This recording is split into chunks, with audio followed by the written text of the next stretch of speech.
சற்று முன் கிடைக்கப்பெற்ற மிக மிக முக்கியமான செய்தி ஒன்று வெளியாகி உள்ளது. விஜய் அவர்களை கைது செய்திருந்தால் திமுகவின் கதையே முடிந்திருக்கும் என்ற தகவல் சமூக வலைதளங்களில் வைரலாக பரவி வருகிறது.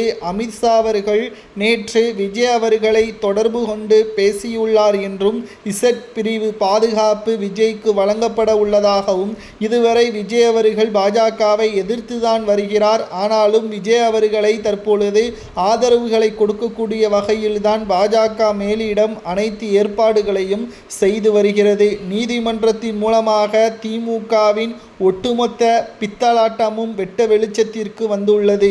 நீதிபதி செந்தில்குமார் அவர்கள் ஒருதலைபட்சமாக விஜய் அவர்களை மட்டும்தான் ஒட்டுமொத்த வழக்கின் பொழுது குற்றவாளி என்பதற்கேற்ப அவர் மீது நடந்த சம்பவத்திற்கு விஜய் செய்த தவறுதான் என்பதை சுட்டிக்காட்டி விமர்சனம் செய்திருந்தார். அதன் பின்னணியில் திமுக தான் இருந்துள்ளது.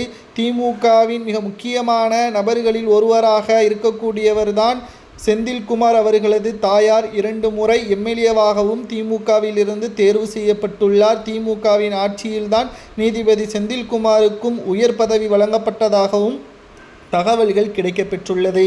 இந்த நிலையில்தான் கச்சிதமாக திமுக அனைத்தையும் நீதிமன்றத்தின் மூலமாகவே விஜய் அவர்களை குற்றவாளி என்பதற்கேற்ப செய்துவிடலாம். அப்பொழுது கைது நடவடிக்கை மேற்கொண்டால் அது நீதிமன்றத்தின் முடிவாக மாறிவிடும் என்று திமுகவின் திட்டம். ஆனால் உண்மை வெட்ட வெளிச்சத்திற்கு வந்ததன் காரணமாக இந்த வழக்கு உச்சநீதிமன்றத்திற்கு மாற்றப்பட்டிருக்கிறது. விஜய்க்கு ஆதரவாக பாஜக இருப்பதாகவும், அப்படியே கைது நடவடிக்கை மேற்கொண்டால் நிச்சயம் அதற்கான பதிலை உச்சநீதிமன்றத்தில் திமுக தான் எதிர்கொள்ள வேண்டிய ஒரு சூழல் ஏற்படும் என்றும், அது 2026 சட்டசபை தேர்தலில் திமுகவிற்கு சிக்கலை ஏற்படுத்தும். மக்கள் அனைவரும் விஜய்க்கு ஆதரவாக சென்றால் திமுக ஆட்சி 2026 சட்டசபை தேர்தலில் தோல்வியடைந்து எதிர்க்கட்சி அந்தஸ்து கூட கிடைக்காமல் ஆட்சியை கலைக்கக்கூடிய நிலைமையும் ஏற்படும். இதுதான் ஸ்டாலினை கைது செய்திருந்தால் திமுகவின் கதை முடிந்திருக்கும் என்று சமூக வலைதளங்களில் பரவலாக பேசப்படக்கூடிய செய்தியாக நம்மால் பார்க்க முடிகிறது.